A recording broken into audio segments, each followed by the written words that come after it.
Hello, this is Nisreen from Nisreen's Art World. In this podcast, I will share my thoughts about different art forms such as films, books, paintings, performing art, etc.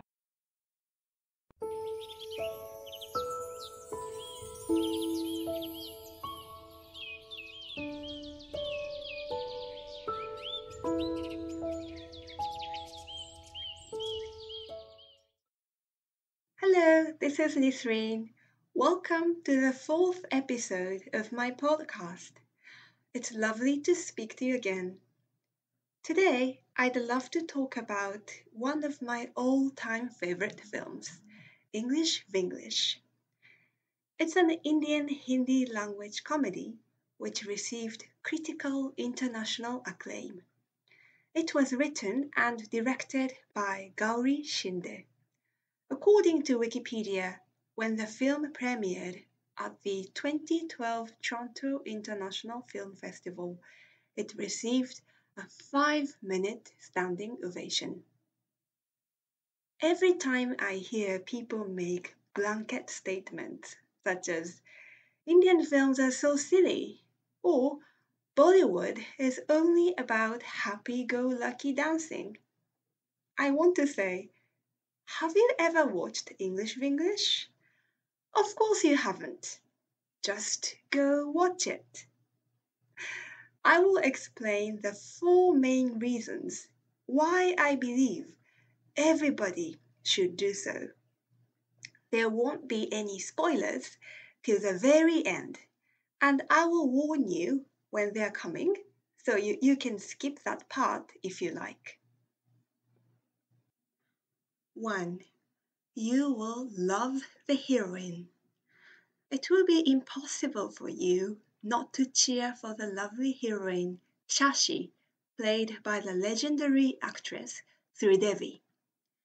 As the whole story is about Shashi's journey to regain her self-esteem, I reckon it's extremely important for the audience to identify with the heroine.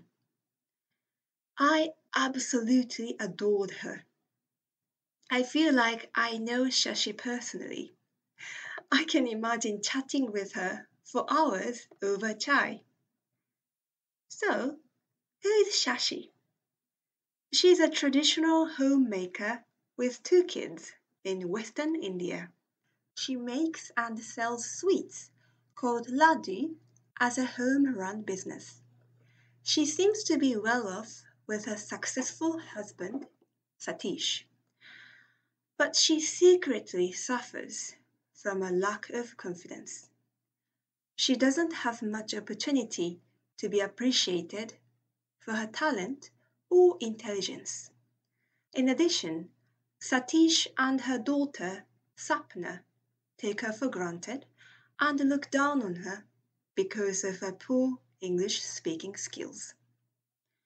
One day, she ends up flying to New York by herself for her older sister's wedding. Minor spoilers ahead.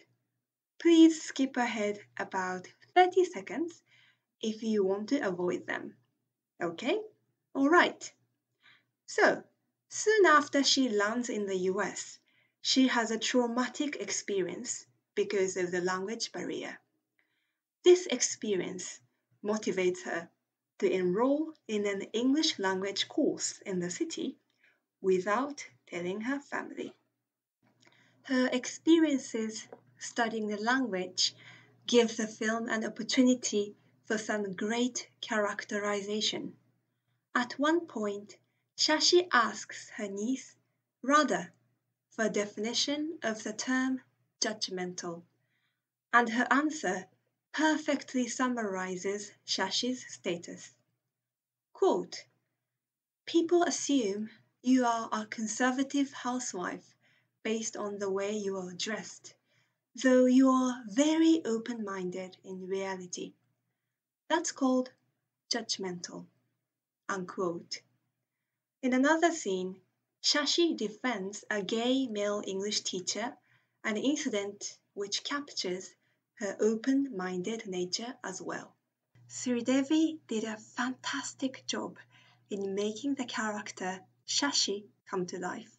Her huge brown eyes are incredibly expressive and convey all complicated emotions with subtle movement.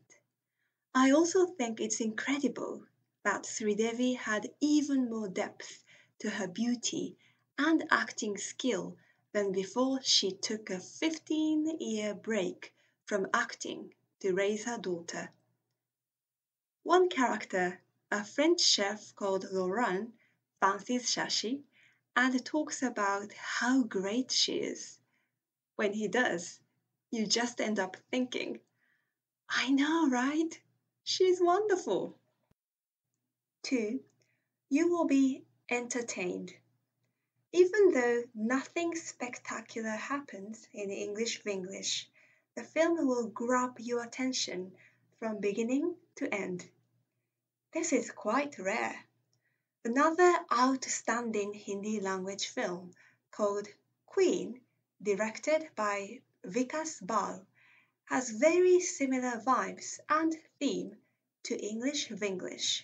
For example, I love that film as well. However, if there's one thing that may not make Queen as crisp as English Vinglish, that may be its pacing. There were a few slow moments in Queen, whereas English Vinglish had no dull moments at all. But again, they're both amazing films. I even made some fan art about Shashi and Rani from Queen hanging out together. English Vinglish also has memorable quotes that stay with you forever because they illuminate some of the challenges faced by women all over the world. My favorite one is this. Quote, when a man cooks, it's art. When a woman cooks, it's her duty. Unquote. 3. You will get motivated to learn new things. Even though I don't have the horrid experience of being bullied due to the language barrier like Shashi, the struggle in the beginning made me cry. Literally, ugly cry. I am aware that there's criticism about the film being unquestioning of the dominant position of the English language compared to other languages in society. Although I get where this is coming from, I found the process of Shashi learning the foreign language and expanding the horizons very inspiring and relatable. I think it's because I'm also one of those who've accessed great opportunities by acquiring the English language skills. Learning a new language is not only about memorizing vocabulary and grammar, it is about opening the door to different cultures and, most importantly, communication.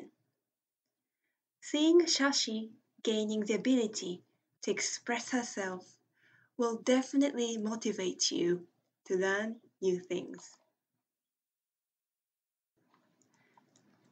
Finally, 4. You will feel girl power, but in a realistic way. One thing stuck with me about this film is its realism. There are some fantastical elements, of course, but details such as the ethnically diverse classmates in the English language school in New York came across as very real to me. I also appreciated the fact that Laurent, the French chef, was played by a French actor. More than anything, the ending is outstanding because of its realism. I will give a spoiler now, so I can discuss the ending in depth. If you haven't watched the film, please watch it first and come back later. I understand why some folks found the ending not very feminist, because at the end of the day, Shashi continues to be an ideal wife. She doesn't part ways with her condescending husband, and having an affair with her admirer, Lauren, is totally out of the question. But think about that. How realistic would the film be if she divorced her wealthy husband and ran away with a French lover? According to the website of World Population Review, the divorce rate in India stood at 0.01 per 1,000 people between 2017 and 2020, one of the lowest in the world. This number is calculated by dividing the number of divorces in a given year by the total population. Although divorce among older couples in India has been increasing in the last couple of years, I can imagine divorce was even more stigmatized in 2012 when the film came out. Thus, it has been extremely unrelatable for many Indian women if the film glorified the breakup of a marriage. Even today in my home country, Japan, where the divorce rate between 2017 and 2022 is 1.7 per 1,000. Not very high, but still 170 times higher than India. I get the sense that many women find it difficult to divorce their spouses, especially if they have little children. And so, I love how the film conveys an empowering message for women without making it a complete fairy tale. The most important change happens within Shashi's mind, which is precisely why many female audiences will identify with this film and get inspired to make the change like Shashi. I believe it is important for feminist entertainment to be culturally inclusive and engage with the target audiences as a friend, not a preacher.